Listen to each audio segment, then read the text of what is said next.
আদতে আদতে বাংলাদেশের ইতিহাস বলে আমাদের দেশে কোনো দাঙ্গা নাই, আছে? হিন্দুদের পূজা অনুষ্ঠানে মাদ্রাসার ছাত্র যে পাহারা দেয়, গোটা বিশ্বে এরকম দৃষ্টান্ত নজির বিরল। আমরা যদি এরকম ইউনাইটেড থাকি, এই সমস্ত দুর্বৃত্তদের কালো হাত ভেঙে দিতে আমাদের 1 ঘন্টাও লাগবে না। চিল্লায় বলো ঠিক কি না?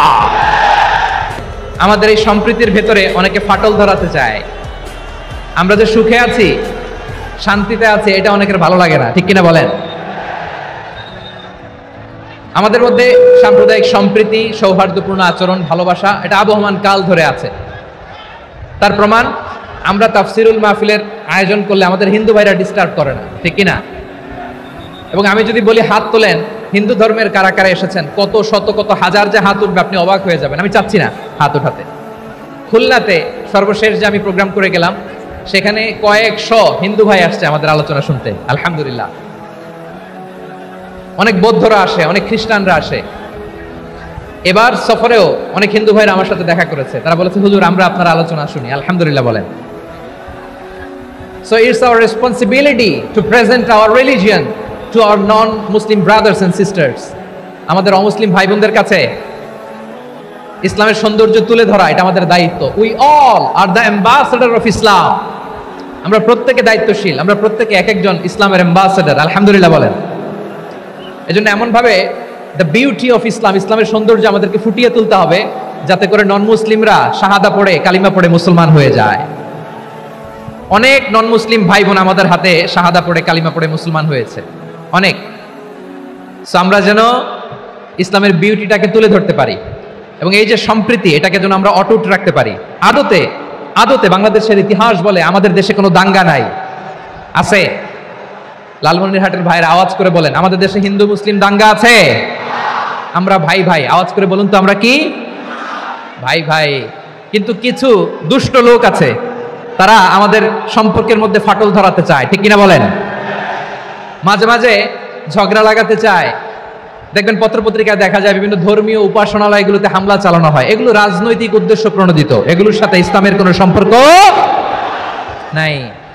এজন্য এই দুর্বৃত্তদের ব্যাপারে আমাদের সাবধান থাকতে হবে।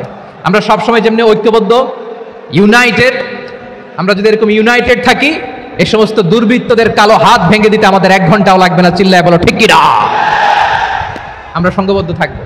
এই যে আমাদের পিসফুল কোএক্সিস্টেন্স, শান্তিপূর্ণ সহাবস্থান। হিন্দুরা পূজা করে, যেদিন হিন্দুদের পূজা অনুষ্ঠান, আমরা ওই দিন তাফসির মাহফিল করি না, ঠিক কিনা বলেন? যেদিন আমাদের তাফসিরুল কোরআনের প্রোগ্রাম, ওই দিন আমাদের হিন্দু ভাইরা ডিস্টার্ব করে না, সুবহানাল্লাহ।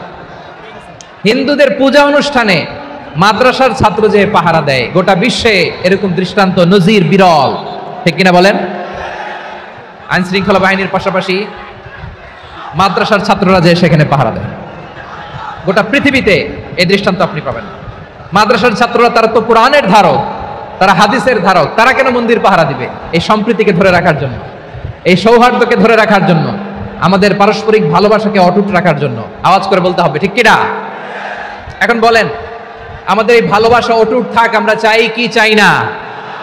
আমরা হিন্দু মুসলিম মিলেমিশে শান্তিপূর্ণ সহাবস্থান, সাম্প্রদায়িক সম্প্রীতি, লালমনিরহাটের ভাইয়ের আওয়াজ করে বলুন, এই সাম্প্রদায়িক সম্প্রীতি আমরা চাই কি চাই না? আল্লাহ এই দেশকে তুমি বরকতময় করো, বাংলাদেশকে তুমি শান্তিময় করো। আওয়াজ করে সবাই বলেন আমিন। এই জায়গাটাতে সামান্য একটু আওয়াজ হচ্ছিল, এটাও থেমে গেছে, আলহামদুলিল্লাহ আলহামদুলিল্লাহ। এখন একেবারে everything is in my control, মাশাআল্লাহ। ঠিক আছে, আমি মূল আলোচনায় যাই। প্রিয় ভাইরা, আমি বলেছিলাম আমার আলোচনার বিষয় হচ্ছে শান্তিপূর্ণ সহাবস্থান, সাম্প্রদায়িক সম্প্রীতি। আমরা দেখব ইসলাম আমাদেরকে কি কি দিক নির্দেশনা দেয়। শান্ত হইতে হবে, খরগোশের কানের মতো কান দুটো আমার দিকে করে রাখেন। আমি এখনো উঠে যাব, হাত মারায় লাভ নাই, আমি উঠে যাব। তাকায় থাকো আর কান খাড়া, আওয়াজ হবে না। হ্যাঁ, মাশাআল্লাহ মাশাআল্লাহ, ঠিক আছে। আমরা দেখবো যে রাসূল সাল্লাল্লাহু আলাইহি ওয়াসাল্লাম এই পিসফুল কোএক্সিস্টেন্সের জন্য আমাদের কি শিখিয়েছেন, কি কি গাইডলাইন দিয়েছেন। আমরা 1 2 3 4 করে এগুলো আপনাদের সাথে শেয়ার করব। আমি আপনাদের খেদমতে সূরাতুল আনআমের 108 নম্বর আয়াত তেলাওয়াত করেছি।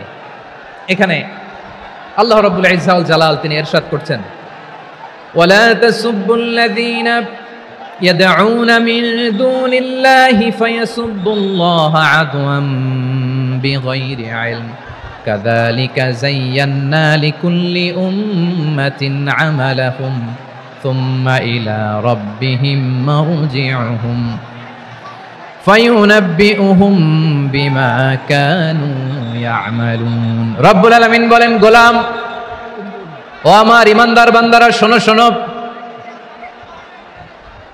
ও আমার বিশ্বাসী বান্দারা শোনো শোনো লা তাসুবুল্লাযীনা ইয়াদউনা মিন দুনিল্লাহ ফায়াসুবুল্লাহা আদওয়াম বিগাইরি ইলম ও আমার বিশ্বাসী বান্দারা যারা আল্লাহকে ব্যতি রেখে আল্লাহকে বাদ দিয়ে অন্য উপাস্যকে ডাকে দেবীর পূজা করে তোমরা খবরদার তাদের গালি দিও না আওয়াজ করে বলেন কি দিও না আল্লাহ বলেন ও বিশ্বাসীরা শোনো যারা আল্লাহকে বেছে রেখে দেবীর পূজা করে অন্য উপাস্যের পূজা করে তাদেরকে ডাকে ওই দেবতাদেরকে তোমরা গালি দিও না যদি ওই দেবতাদেরকে গালি দাও তাহলে ভুলবশত শত্রুতাবশত তারা তোমাদের রব আল্লাহকে গালি দেবে ঠিক কি না তোমরা যদি তাদের দেবতাদের গালি দাও ওরা রেগে তোমার আল্লাহরে গালি দিবে তাহলে আল্লাহরে গালি খাওয়ানোর কারণ হয়ে গেলাম আমি ঠিক কি না বলেন